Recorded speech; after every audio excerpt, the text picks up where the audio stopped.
Hello guys, this is the part 2 of our discussion of Module 1. Now we have to discuss algebraic expressions. By definition, algebraic expression or variable expression is a mathematical expression consisting of two main parts, the variables and constants, which are joined together using mathematical operators such as addition, subtraction, multiplication, division, and exponentiation. We have an example here, 2x squared plus 9x plus 10. So, lahat ng x na nakita natin dyan, yan ay ang ating variable or the unknown value. 10 is a constant or fixed value naman. And then si 2x squared, 9x, and 10 are the terms. So we have three terms in this expression. 2 and 9 is the coefficient of x squared and x respectively. Then we have a note dito sa baba. The number of variables that can be used in an algebraic expression is not limited to 1 only. Ibig sabihin nun, for example, dito sa ating first term, pwede rin may katabing y or z na naka-raise to exponents. So, possible din yung ganun no, pagdating kay algebraic expression. Now, common kasi na kumbaga nako-compare si expression ay kay equation. Pero sana wag tayong mali dito, no? When we say expression kasi, so ganito yung itsura niya. Pwedeng magkaroon ng other variables. Pero pag sinabi nating equation, so ito naman ay yung mga algebraic expression na merong equal sign. For example, equal to 0. So kapag ganyan, this is considered as equation na. Pero kung wala yung equal sign or equal to some value, so tinatawag lang natin siyang algebraic expression. So I hope malinaw yun, no? Next, we have the parts of algebraic expression. So una dyan ay si variables. So these are symbols whose value is unknown to us and is called a variable. It is denoted by small letters and can take any values. Ito yung x, ito yung y, or z. Pero most commonly kasi x talaga yung ginagamit. So hindi ko rin alam bakit favorite nilang gamitin si x. Pero it can be any letter na gusto mong gamitin, no? And sabi dito, so small letters. So based on experience, no, wala naman ako nakikita gumagamit pa ng capital letters for algebraic expression. So small letters talaga ang gamit natin. And then for the constants, so a symbol with a fixed definite numerical value is called a constant. So dito, sa ating example kanina na expression, so yun yung 10. Pero pwede rin kasi na say they're using a letter to denote a value of a constant. So for example, E. So usually kapag si E kasi, meron yung specific value para kay math. Pwede rin si pi. O iba, Greek letter naman yung gamit sa kanya, pero meron siyang fixed and definite numerical value. Just that na yung dalawang yon ay irrational, meaning hindi natin siya completely i-enumerate yung decimal place nila kasi hindi sila sakto or wala pang way para ma-indicate as they are exact value. Pero ang point lang natin doon, so fix yung kanilang value. So yun yung ating constant. When we say coefficient, so this is any number multiplied to the variable with or without exponent. So for example, 2x squared, 2 is the coefficient, 9x, 9 is the coefficient. So ito yung mga numbers katabi nung variables natin. So regardless of their exponents. And then term, so a term can be a variable alone, a number, a product of two or more variables, or a product of a number and a variable. So these numbers or variables are called the factors of a term. For example, we have, palit muna ako ng kulay, say 2x cubed x or 2x cubed y is raised to 5. So ito ay considered as isang term lang, no? So product of numbers, variables raised to different exponents. So as long as, for example, ito kasi nilagyan natin, let's say, ng plus dito, plus x. So these are considered two terms na. So as long as wala naman kayo nakikitang plus or minus sa pagitan ng mga variables natin, they are considered as isang term lang. And then, so regardless then of the value of coefficients na meron sila. So yun yung ating terms. Now, For the terms, meron tayong two classification pa dyan. We have the like terms and unlike terms. So pag sinabi natin like terms, so lahat ng variables sa isang term or sa dalawang term or more terms ay parehas.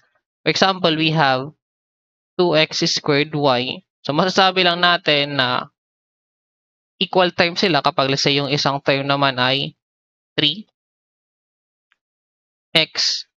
3x squared y. So yung dalawang ito, considered sila as like terms kasi ito parehas na merong x squared and y. Pero for example, kahit magkaparehas sila ng ginamit na variable pero magkaiba naman yung exponent, let's say nung y, so they are not considered as like terms na.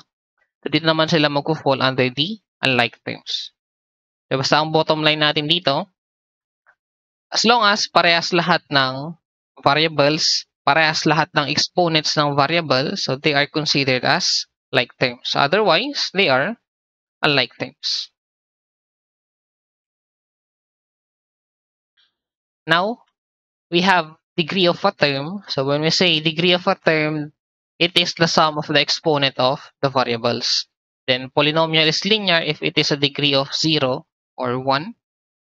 Polynomial in one variable is quadratic if its degree is 2, and then cubic naman kapag 3. So dito meron tayong mga example of terms. So 18x y raised to 5. So if you're finding the degree of a term, so tingnan mo lang yung mga variables, kunin mo yung exponent nila. So x, so syempre, that is x raised to 1. So pag 1 kasi na exponent, hindi na natin sinusulat. That is 1 plus 5. So degree of a term is 6.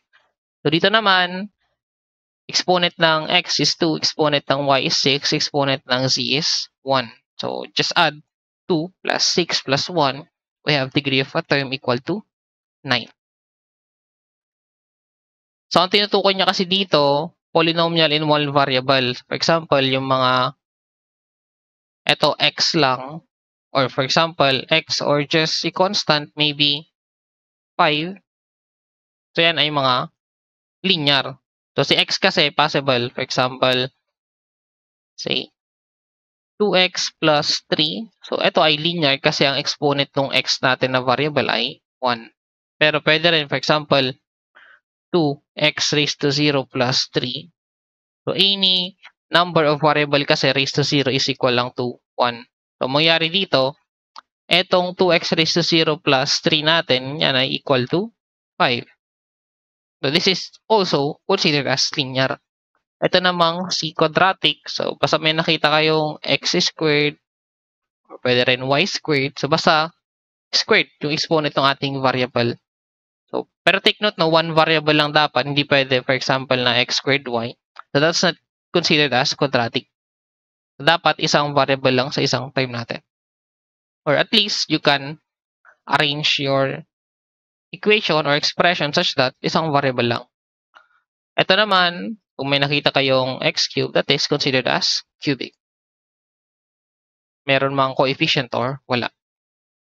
Now, the leading term of a polynomial is the term of highest degree. So for example, dito kay dagdagan natin. Let's say x cubed plus 2x squared plus 3x plus 4.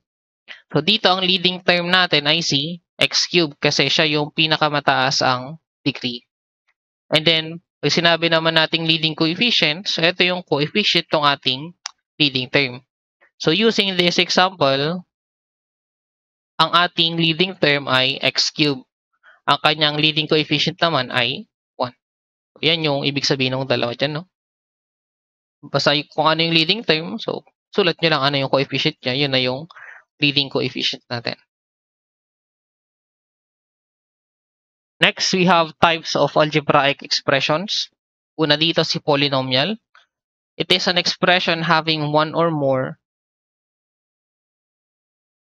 Mali tayo ng edit lang natin dito. Saglit.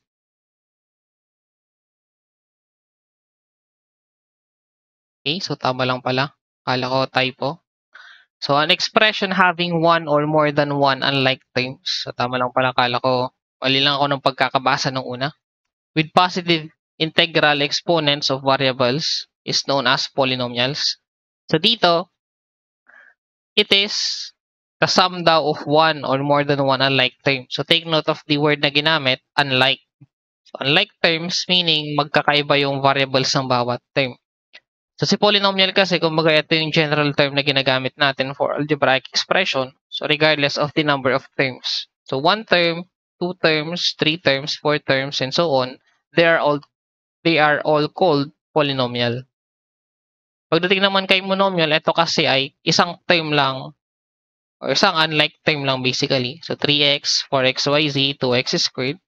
So isang term lang. Pero ito take note, si monomial is under pa rin ni polynomial. So lahat ng monomial natin is considered as polynomial. Then another, we have the binomial and trinomial. So mono means 1, bi means 2, tri means 3. So yun yung bilang din ng terms nila. Binomial, 2 unlike terms. Trinomial, 3 unlike terms.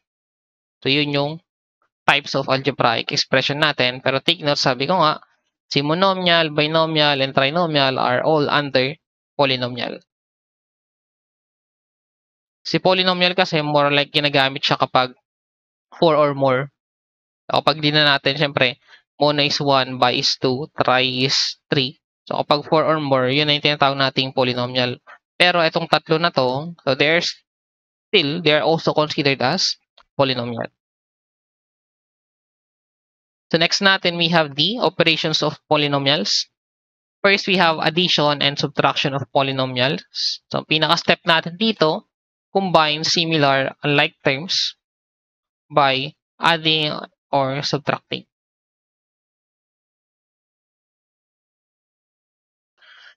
So dito, we have 5x squared minus 9x plus 10 plus 2x squared plus 17x minus 8. So we have two trinomials. So tig-tatlo sila ng term. So dalawang trinomial yung pag-add natin. So dito, ang kailangan lang naman tandaan, so kailangan mong ipag-combine yung mga like terms natin. So for example, considering the first trinomial, merong x squared dito. Kay second trinomial natin, meron ding x squared. So dito, pwede niyang gawin. Hindi naman required, no? Kung gusto niyong i-recta, pwede siya. Pero for the sake of discussion lang, ang gagawin ko muna, ipagtabi ko lang muna yung pare-parehas ang variable. So positive 5x squared, positive 2x squared, negative 9x, positive 17x, constant na 10, constant na negative 8. Then saka natin siya ipag-combine. This is 7x squared, negative 9 plus 17 ay positive 8x, and then plus 2. So ito na yung ating sum of these two trinomial. So, parang mali ulit yung grammar natin dito, no? So, combine similar unlike terms. Edit natin.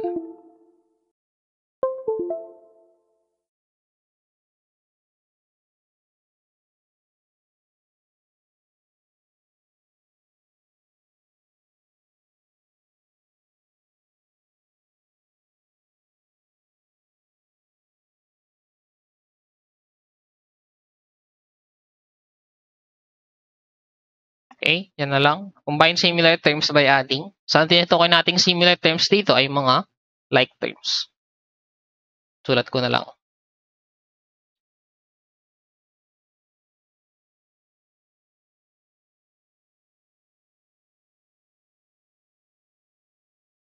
So, this is like terms.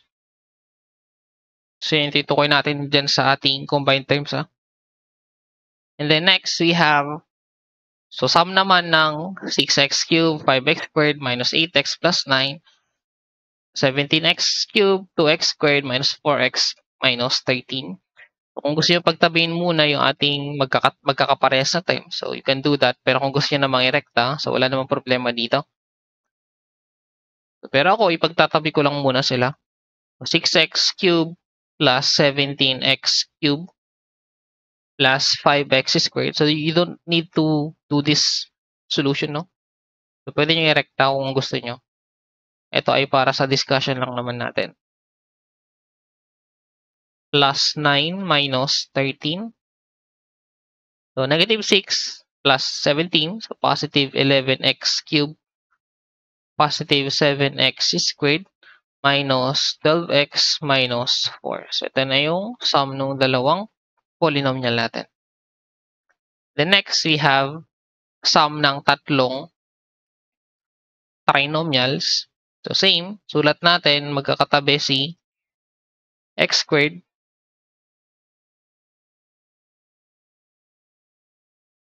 negative 7x, negative 3x, negative 4x, negative 8, positive 7, negative 3.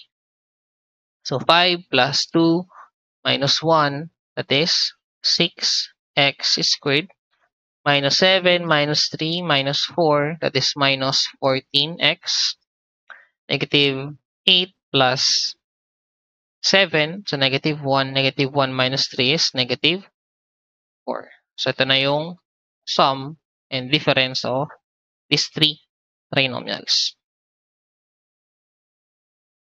So, kailangan lang naman tandaan dito no, kay addition subtraction, basta ang pwede lang natin pag-combine ay like terms. So yun lang yun. Wala nang iba. Next, we have multiplication of polynomials. Dito meron tayong dalawang method pa, no? So, to multiply two binomials, ang ginagamit natin ay FOIL method. I think familiar naman na din siguro dito, no? Kapag sinabi nating FOIL method, so we multiply the first terms, outer terms, inner terms, and last terms. So, pinaka-solution natin, FOIL. So, dito kay F, pag multiply mo mga first term, kay O, outer terms, inner terms, last terms. So, first terms, x and 4x, this is x times 4x is equal to 4x squared. For outer terms, so x times 9, this is equal to 9x. For inner terms, negative 1 times 4x, ito equal naman kay negative 4x. For last terms, negative 1 times 9, this is equal to negative 9.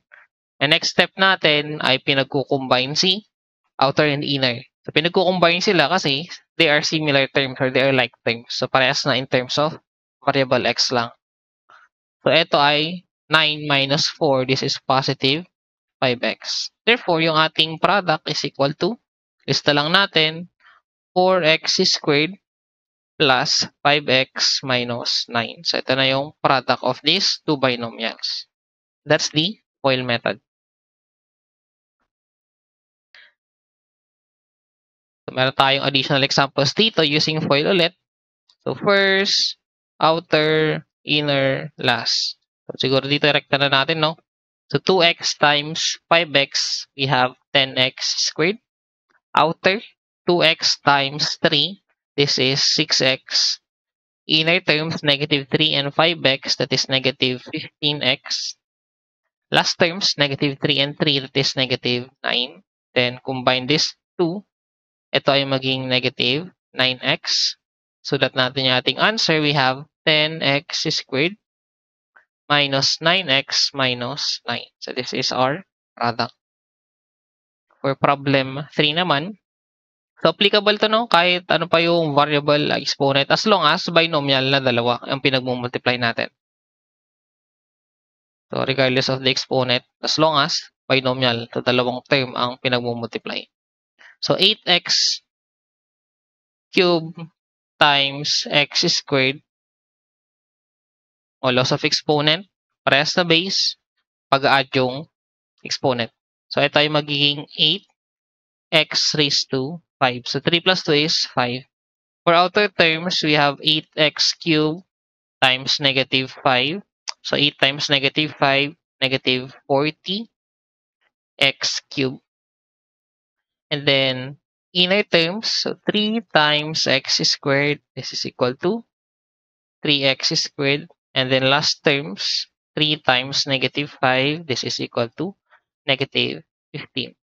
So, as you can see, itong outer and inner natin, hindi na pwedeng ipag-combine, no? Kasi unlike terms na sila. Pero ganun pa rin naman, so ipag-add pa rin natin itong apat na ito. Therefore, our product is 8x raised to 5 minus 40x cubed plus 3x squared minus 50. So, this is our product for this example. Next, another type of multiplication. So multiply a polynomial by a polynomial. So you can use horizontal or vertical method. So when we say horizontal, say ano ba? Ito na lang, try natin dito. So gamit muna tayo ng horizontal. So ano ba yung tinutukoy niya dyan as horizontal? Horizontal method. So, ang tinatawag na horizontal method dito ay distributive property of multiplication lang naman. Ibig sabihin, so ganito yung ayos ng horizontal. So, trinomial times a binomial. Ang ginagawa natin, eto, multiply natin doon. Then, multiply natin dito. Then, followed by, eto, multiply to that. And then, eto rin, multiply to that. Then, so on. So, yan yung tinatawag nating horizontal method, no? Pero, distributive property of multiplication lang naman siya. Distributive multiplication lang. So, dito, so, unahin natin, this is 2x squared. So, etong tatlong term na to, i-multiply mo dun sa dalawang term na 5x plus 1. Gawin natin. So, we have 2x squared times 5x. So, plus 2x squared plus 2x squared times 1. So, we're done with the first term. For the second term, negative x times 5x. So, magiging negative x times 5x. Then, negative x times 1 naman. So, negative x times 1. Then, plus 8 times 5x plus 8 times 1. So, distributive multiplication lang. Then, what we do is simplify. So, this is equal to 10x cubed plus 2x squared minus 5x squared minus x plus 40x plus 8. So, sinimplify lang natin lahat ng nasa taas. Then, we combine yung similar terms natin. So, merong dalawang x squared, merong dalawang x. So, copy natin 10x cubed. 2 minus 5, negative 3x squared. Negative 1 plus 40. So, positive 39x plus 8. So, ito na yung ating answer. So, this is using the horizontal method. So, meron pa namang next example, yun na lang gamitan natin ng vertical method. So, when we say vertical method, so ito kasi yung kumbaga ginagamit talaga nung elementary, no? Pero hindi naman variables ang pinagmumultiply natin. Let's say, for example, 19 times 3. So, naalala nyo yung ganitong process ng multiplication. So, 3 times 9. So, 27. Carry 2. So, 3 times. Ayaw magsulat. So, 3 times 9, 27. Carry 2. So, 3 times 1. 3 plus 2. Magiging 57. So, ganun din yung process ng ating vertical method. So, using vertical method,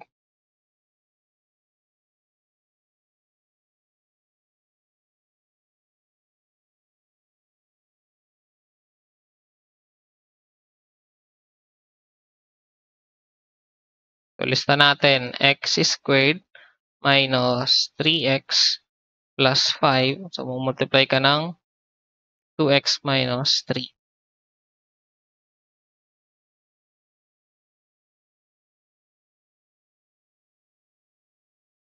So, same with this one dito sa taas. So, ganun din. Multiply mo negative 3 times 5. So, we have negative 15.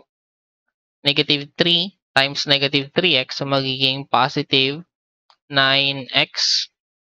Then, negative 3 times x squared. So, negative 3x squared. So, next natin si 2x naman. So, 2x plus or 2x times 5, yun ay 10x. So, di ba ang ginagawa natin dito, inuusog natin ng isang line. So, 10x, 2x times negative 3x, so magiging negative 6x squared. Then, 2x times x squared, that is positive 2x cubed. So, add lang natin. So, this is 2x cubed, negative 3, negative 6, negative 9x squared, plus 19x minus 15. So, ito yung ating answer. So, yung pinakababa. So, kayo naman bahala no, kung anong mas gamay ninyo, kung si horizontal ba or si vertical. Parehas lang naman yung sagot. As long as syempre tama yung pagkaka-multiply natin. So dito, ako kasi, personally, yung mas gamay ko ay si horizontal. Let's say, try natin horizontal ulit dito. So 8y times 8y. So meron tayong 8y multiplied by 8y plus 7 times 8y. So medyo matrabaho nga lang kasi 3 by 3 na ito. Then negative 3x times 8y.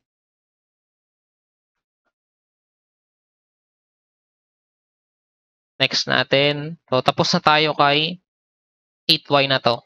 So pwede rin namang ang gagawin natin, itong nandito sa second, yun yung i-distribute natin doon. Yung ginawa kasi natin kanina, yung nandito sa unahan, yun yung distribute natin doon sa kabila. So it's up to you din, no? Paano kayo mag-distribute yung multiplication. So try na lang natin to since nasimulan natin.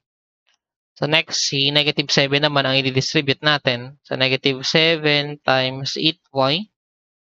Negative 7 times 7. Negative 7 times negative 3x.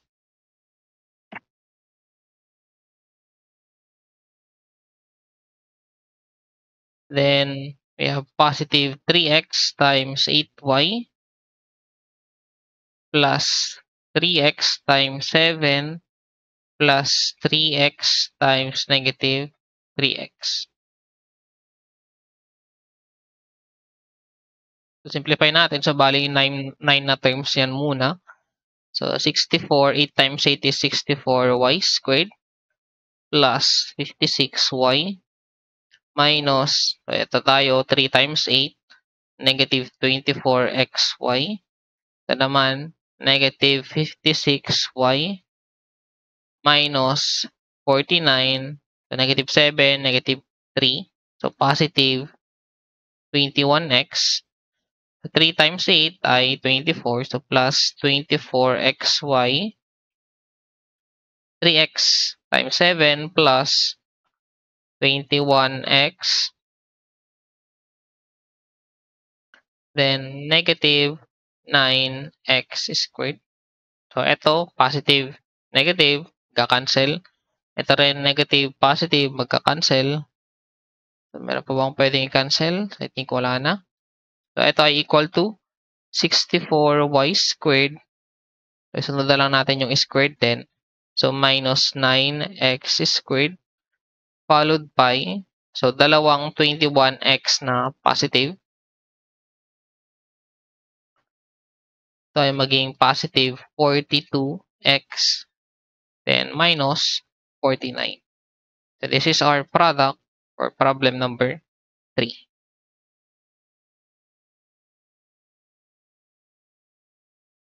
Then next, we have the division of polynomials. So, dito meron tayong tatlong way.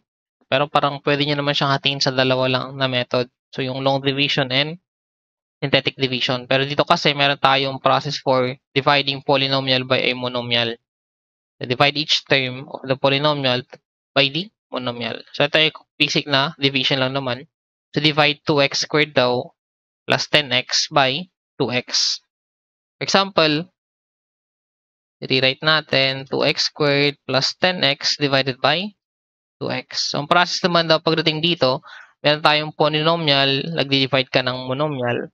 So, eto, pwede natin itong i-represent kasi as 2x squared over 2x plus 10x divided by 2x. Pwede naman natin siyang isulat kasi common denominator naman siya and then dalawang term yung ating numerator. So, if you simplify this, so cancel si 2, cancel si isang x. Ito naman, cancel si x, may matitirang 10 over 2. This is equal to, x na lang ang natira dito, plus 10 over 2 is 5. So, yan na yung ating quotient.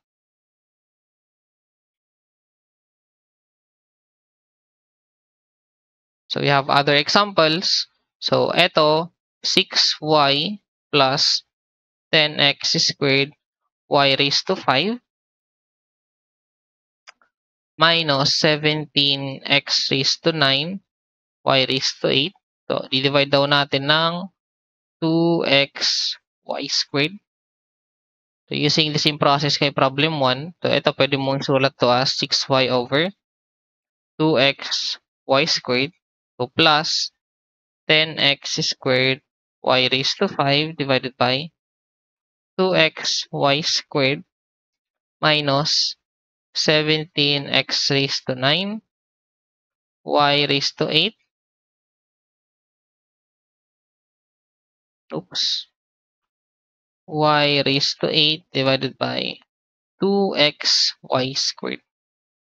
So, simplify lang tayo. So, 6 divided by 2 magiging 3. So, merong y sa taas, dalawa sa baba, makakancel yung isa. So, natira na lang, so 6 divided by 2 is 3. May natira sa baba na isang x tapos isang y. Then plus, so 10 divided by 2, you have 5. Sa taas, merong dalawang x, sa baba merong isa. So, makakancel yung isa. Ito naman, 5 sa taas ng y, dalawa sa baba. So, pag kinancel mo to, meron na lang matitirang 3. So, 5x. So, isa na lang yung natira dito. Tapos, y raised to 3. Then, minus. So, 17 divided by 2.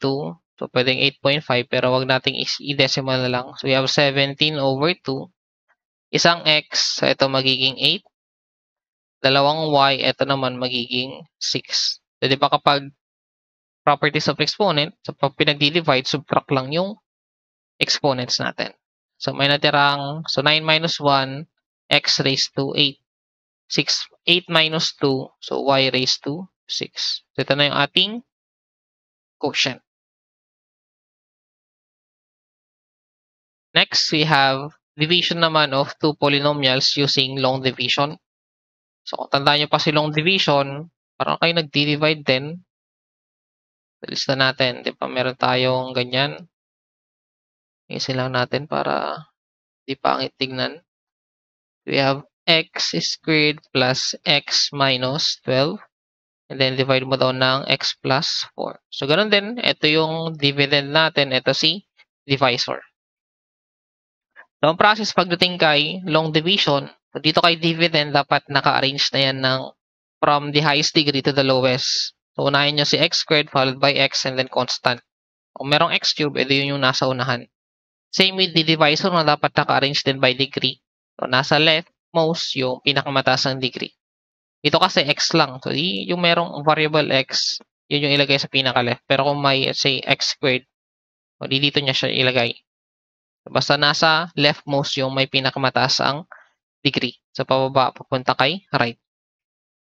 So, ang titingnan, pinakamalaking degree kay dividend divided by the pinakamalaking degree din kay divisor. So, yun yung first step natin. Huwag po nang pakialaman yung katabing constant ni x dito. So, dito, x squared divided by x muna. Kasi yun yung may pinakamalaking degree sa divisor and dividend.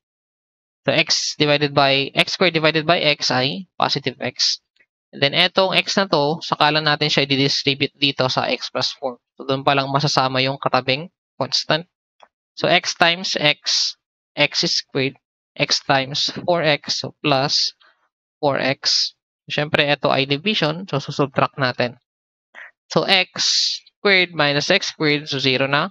X minus 4x, yan ay magiging negative 3x. And then, bring down negative 12. Same with this, pinakamalaki ang degree divided by pinakamalaki ang degree kay divisor.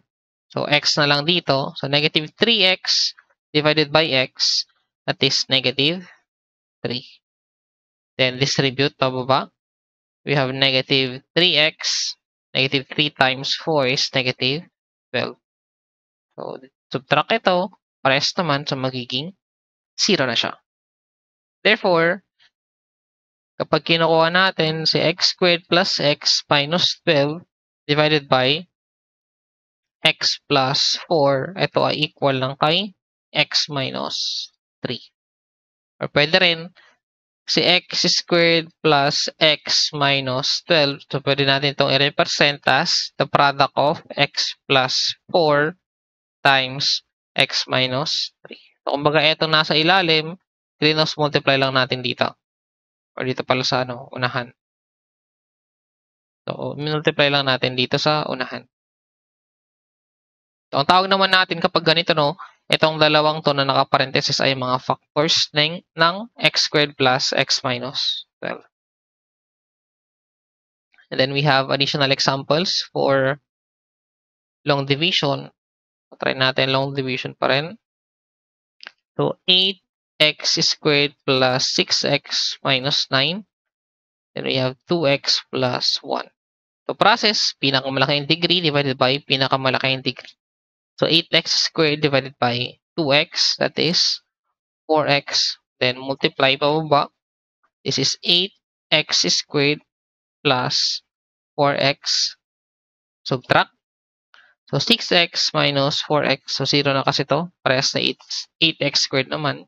So, ito magiging positive 2x. Bring down negative 9. Pinakamalaki ang degree divided by pinakamalaki ang degree. So, 2x divided by 2x, that is 1. Then, distribute pababa. This is 2x plus 1. So, dito if we subtract this, so negative 9 minus positive 1, so negative 10. As you can see, hindi 0 yun nandito sa dulo.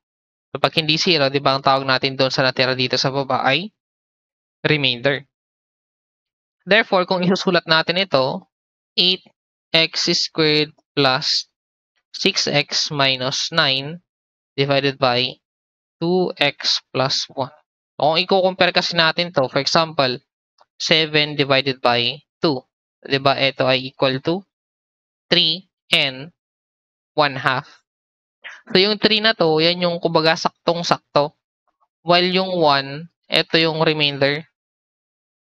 Etong 2 na to, ito yung original nating, oops, napindot. So, yung 2 dito sa ilalim, yun yung original nating divisor. So, using the same pattern, so yung 3 na yan yung eksakto. Ibig sabihin yung lalabas dito sa taas. So, 4x plus 1. Then, dadagdagan natin. So, plus, yung nandito sa numerator na naka-fraction, yun yung remainder. So, for this problem, ang remainder natin negative 10. Then, di-divide natin nung divisor natin. So, ang divisor natin ay 2x plus 1. So, ganyan naman isulat kapag merong remainder dun sa ating quotient. I hope na susundan. Next, ito medyo mas mahaba. So, divide daw natin si, itang ko lang, 2x raised to 5 plus 5x squared or 5x cubed, x cubed minus x squared plus 6x minus 9. And then this is x squared minus 2x plus 1. So dito, mas okay minsan kung dito kasi premekta na raised to 5 tapos raised to 3. Pero minsan kasi it is safer to write yung x raised to 4 kahit hindi siya present.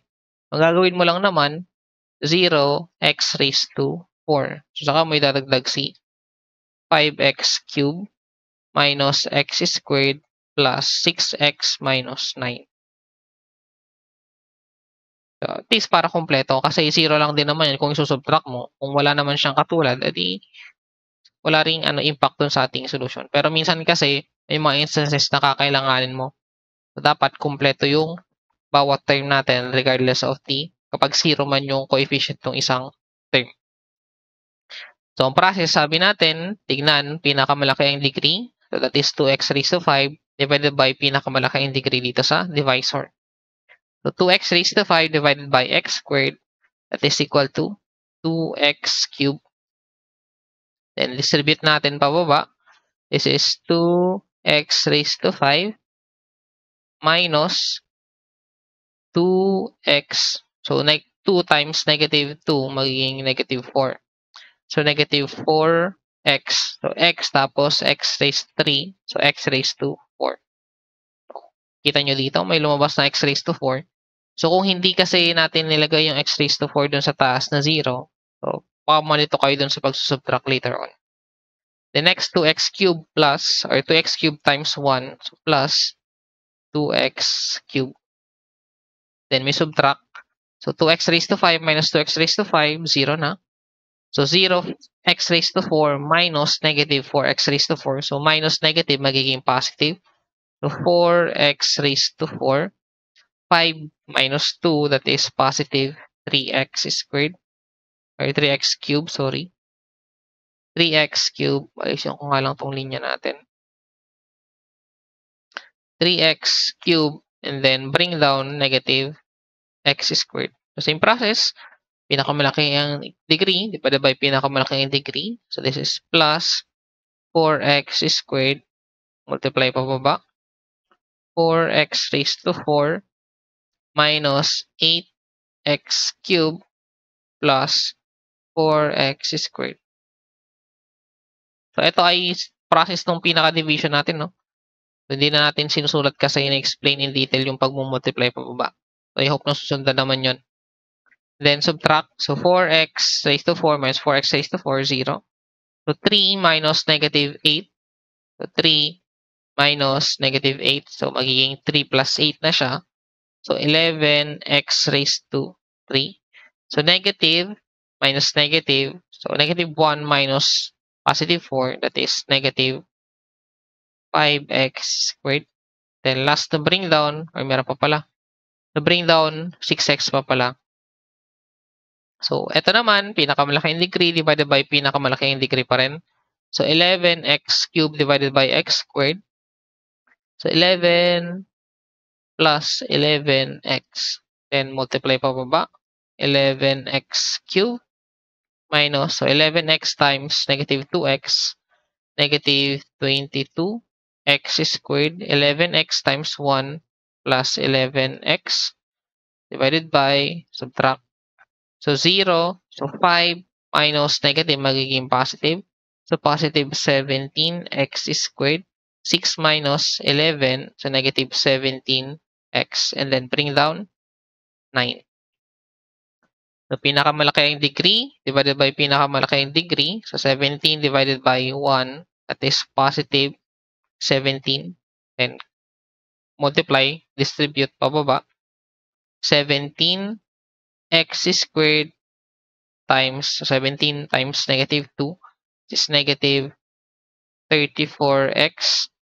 17 times 1, so plus 17. Then divide. Or not divide, so line lang subtract natin. So 0, 17 plus, so plus siya kasi 17 minus negative magiging plus na. Medyo mahaba yung solution natin. Ito ay positive 17x, negative 9 minus positive 17, so magiging negative 26. So, meron tayo ulit remainder kasi hindi 0 yung dulo. So, kung i-rewrite natin ito, 2x raised to 5 plus 5x raised to 3 minus x squared plus 6x minus 9 divided by x squared minus 2x plus 1. So, this is equal to, so 2x cubed plus 4x squared. So, kinokopya ko lang yun nandito sa taas, ha? Plus 11x plus 17. Then sabi natin, ayusin natin, nagkadikit yung 1 and 7 natin. Plus, so kung ano man yung remainder, that is 17x minus 26 divided by yung divisor natin na x squared minus 2x plus 1. So medyo masigip na yung space. So, ito yung ating answer. So, ibabox ko na lang siya. And that's our quotient. So, ito talaga, literal na long division. So, medyo mahaba na kasi yung ating process. Next, we have the synthetic division naman. So, ito, ang limitation kasi niya, ito ay division lang ng polynomial by a binomial of this form. So, x plus a or x minus a. So, ang divisor natin, laging ganito lang. Yun yung limitation ng ating synthetic division. So, ginagawa naman dito, so first step, tulad ng kay long division, dapat naka-arrange yung ating dividend. Pinaka-leftmost, yung pinakamalaki ang degree, then pababa, papunta sa kanan. So, ang ginagawa kay synthetic division, so kukopyahin yung coefficient ng ating dividend. So, meron tayong 2, negative 3, positive 4, and then positive 5. So, may kukulong tayo dito. Lagyan natin ng linya. So, ilalagay natin dito is negative 2. So, saan nanggaling yung negative 2 na yan? So, galing yan mula dun sa value ng ating divisor. So, ang divisor kasi natin is x plus 2. So, technically, ang gagawin lang, extract natin yung value ng x dito. So, eto, kung babalikan natin yung, saan na ba yun? Eto. So, sabi natin, di ba, si x squared plus x minus 12 divided by x plus 4 is equal to x minus 3. So, nirepresent natin as factor. So, etong x plus 4 tapos x minus 3, yan ay mga factor. Ibig sabihin, pag pinag-multiply mo yan, equal yan dito. So, yung mga factors kasi na yan, yun din yung mga values that will make this equation equal to 0. So, for example, from this factor, hinanap mo si root. Pag sinubstitute mo yung root na yun, ang magiging value dito sa ating equation ay 0. So, parang ganun yung dating niya, no? So, balik tayo doon sa ating example. So, dito, for example, ito ay x plus 2 na factor. So, x plus 2, so, equate mo lang yan kay 0, then extract the value of x. So, x, ito, lipat mo sa kabila. Pag naglilipat tayo ng side sa ating equation, nagiging opposite sign. So, nagiging negative 2. So, yun ngayon yung ilalagay natin dito. So, negative 2. So, ang operation natin dito ay addition. So, first step, bring down 2. Then, yung 2 na yan, i-multiply mo dun sa nakakulong dito sa gilid. So, 2 times negative 2, negative 4. So, add. Ito ay negative 7. Negative 7 times negative 2, positive 14. Add ulit. Ito ay 18. So, 18 times negative 2, that is negative 36. Then, ito ay 5 plus, so negative 31. So, ito, masasabi nating equal or basically complete factor etong si x plus 2 kapag yung lumabas dito sa dulo ay 0. Pag hindi kasi nag-0 to, etong nasa value sa dulo, yan din yung tinatawag nating remainder no, kay long division. Ngayon, kung i-rewrite natin ito, so 'di ba, 2x cubed, 3x squared, 4x. So, tignan na lang natin yung pinakaunang term, no, 2x cubed. Tapos, magdi-divide ka ng x something. So, kung isusulat natin yun, let's say 2x cubed plus, and so on, divided by x plus 2. Parang ganyan siya. So, mangyari, di ba, kung tatandaan nyo yung first type of division natin sa polynomial divided by a monomial, so, ang tignan nyo na lang siguro ay, huwag na natin isulat si x plus 2 dito. So, 2x cubed plus something divided by x plus something. So, dapat, pag pinag-divide nyo to, di ba, so parang 2x cubed divided by x, so dapat mababawasan ng degree yung nasa numerator natin. So, dapat ang kakalabasan, ito ay x squared. Let's say, for this case, 2x squared plus something na lang siya. So, mababawasan ng isang degree yung dividend natin. Ibig sabihin, etong mga nandito sa baba na numbers, kung i-explain natin ano yung mga yan, so eto ay coefficient na rin nung quotient natin. So, basically, etong 2 na to, yan na yung coefficient ng x squared. So, ito yung sinasabi natin, 2x cubed, magdi-divide ka ng x something. So, ang kakalabasan, something na x squared.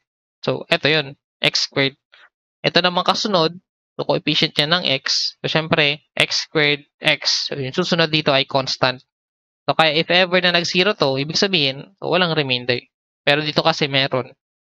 So, kung isusulat natin yung pinaka quotient natin, so 2x cubed minus 3x squared plus 4x plus 5 divided by x plus 2.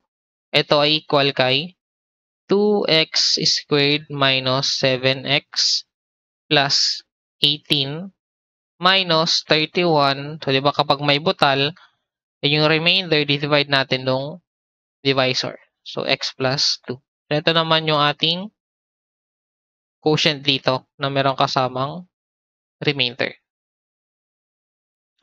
So, next. Ito naman, medyo mas mahaba siya. By the way, si synthetic division kasi ginagamit din siya kay factoring later on. For example, you need to find one root. So, madalas na ginagamit doon kapag medyo malalaki na yung exponent ay si synthetic division.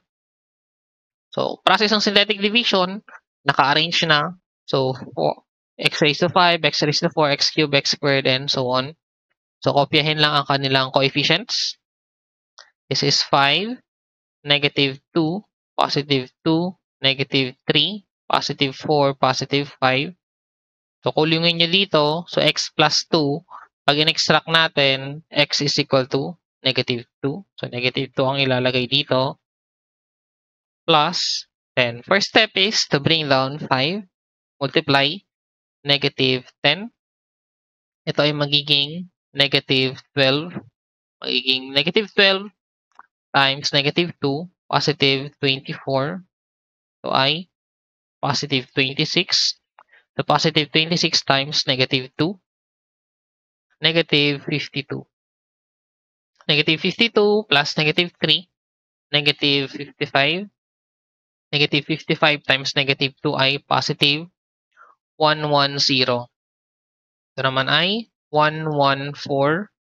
So, 114 times negative 2, that is negative 228. Then, add natin, ito ay magiging negative 223. So, hindi na ulit nag-zero yung dulo, ibig sabihin merong remainder. Therefore, kung isusulat natin yung ating answer, itong nauna, so 5x raised to 5 divided by x something, so dapat ang kakalabasan, x raised to 4 something din. So, ito na ngayon yung coefficient ng x raised to 4, ito ay x cubed, ito si x squared, ito si x, and ito si constant.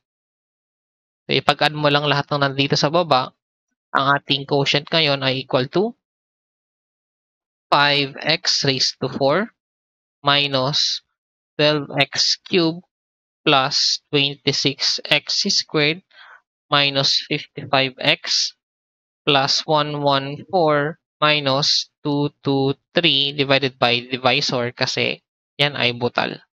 So, yan na yung ating answer for this problem.